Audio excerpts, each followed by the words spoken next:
반갑습니다. 시루입니다. 오늘 이 시간에는 농지연금에 대해서 말씀드릴까 합니다.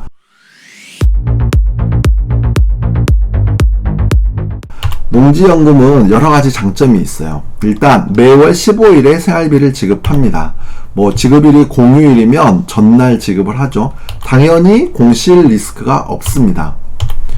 농지 취득에 거리 제한이 없어요. 이미 농지연금 받으실 수 있는 자격이 되신다면 농지 취득에 거리 제한이 없습니다. 부모님께서 경남 산청이나 남해에 사셔도 경기도에 있는 농지를 취득해서 농지연금에 가입하실 수 있어요. 세 번째, 농지연금 가입한 농지는 작용을 하지 않아도 됩니다. 이거는 무슨 얘기냐면 처음에 농지연금 자격을 갖추실 때는 작용을 하는 게 맞는데 이미 자격이 되시고 또 그 후에 취득을 해서 농지연금에 가입한 이 농지는 작용을 하지 않아도 됩니다. 한국농어촌공사에 농지은행 제도라는 게 있는데 이를 통해서 임대 위탁하셔도 돼요. 또 개인간 임대차는 원래는 금지가 되는데 법에서 허락한 조건이 있거든요. 그래서 그 조건이 된다면 개인간 임대차도 가능합니다. 자, 개인당 한도는 매월 300만원이에요. 개인당 300만원이죠. 그래서 부모님이 두 분 다 계신다면 합쳐서 매월 600만원까지 수령하실 수 있습니다. 자, 토지, 농지 한 필지를 가입하든 두 필지를 가입하든 이건 상관이 없어요. 오로지 개인당 한도 300만원만 제한이 있습니다.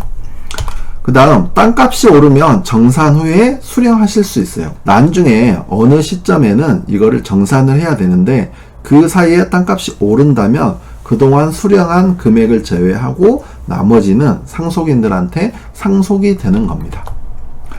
물론 부족하면 차액은 청구하지 않아요. 이게 굉장히 좋죠. 그러니까 남으면 돌려주고 부족하면 더 이상 청구를 하지 않는다. 근데 90% 이상은 땅값이 오르게 돼 있어요. 이 구조 자체가. 그래서 차익은 거의 발생한다고 보시면 됩니다. 재산세를 또 감면해줘요. 공시지가 6억 원까지 농지연금에 가입한 농지는 재산세를 납부하지 않습니다. 이건 굉장히 좋죠. 주택연금도 마찬가지입니다. 그래서 보유하는데 부담이 없어요. 중복 수령이 가능합니다. 이미 공무원연금이나 국민연금을 받고 계셔도 농지연금에 가입하실 수 있어요. 그러니까 전혀 걱정하지 않으셔도 되죠. 농지연금은 역모기지론이라고 그러거든요. 그래서 일종의 대출 상품이라 이게 가능합니다. 자, 기초연금도 수령 가능하죠. 농지연금은 대출 상품이라고 그랬죠. 그래서 매월 수령한 금액이 대출로 잡힙니다. 또 30% 일시 인출형을 선택하시면 이 금액도 대출로 잡혀요. 그래서 기초연금과 별 상관관계가 없어요. 물론 많이 낙찰을 받거나 하시면 이게 약간 영향을 미칠 수는 있는데 거의 한 80% 이상은 별 상관이 없습니다. 매월 대출이 늘어나는 구조라 그래요.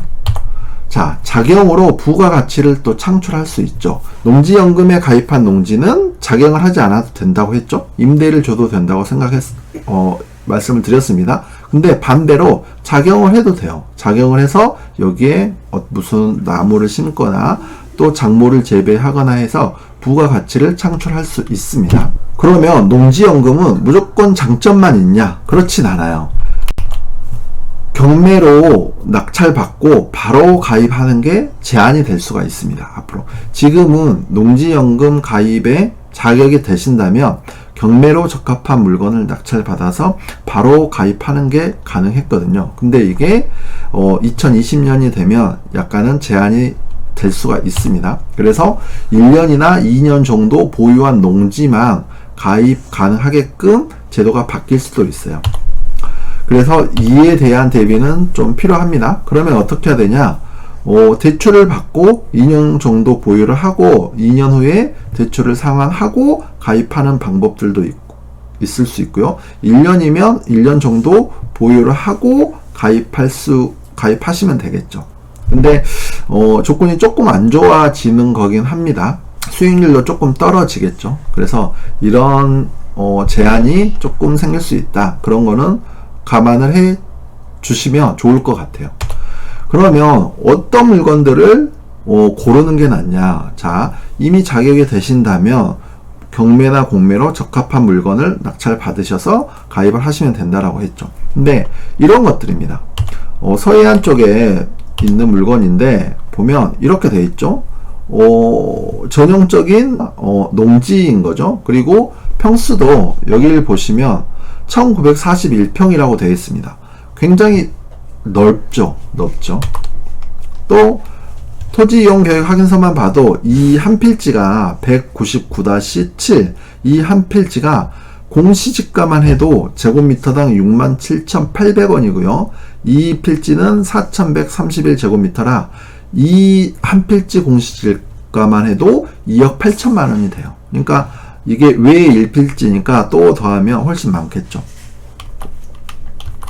근데 이런 게 지금 보면 본 사건은 미진행이며 현재 매각 기일이 지정되지 않았습니다 라고 되어 있잖아요. 그러니까 문건 송달 내역을 보시면 채권자가 매각 기일 연기 신청을 해놨어요. 그래서 이 물건은 앞으로 다시 진행이 될 수도 있고요. 진행이 되지 않을 수도 있거든요. 그래서 진행이 되면 관심을 가져보시고 만약에 진행이 안 된다면 이런 비슷한 구조의 다른 물건을 또 찾아보시면 됩니다.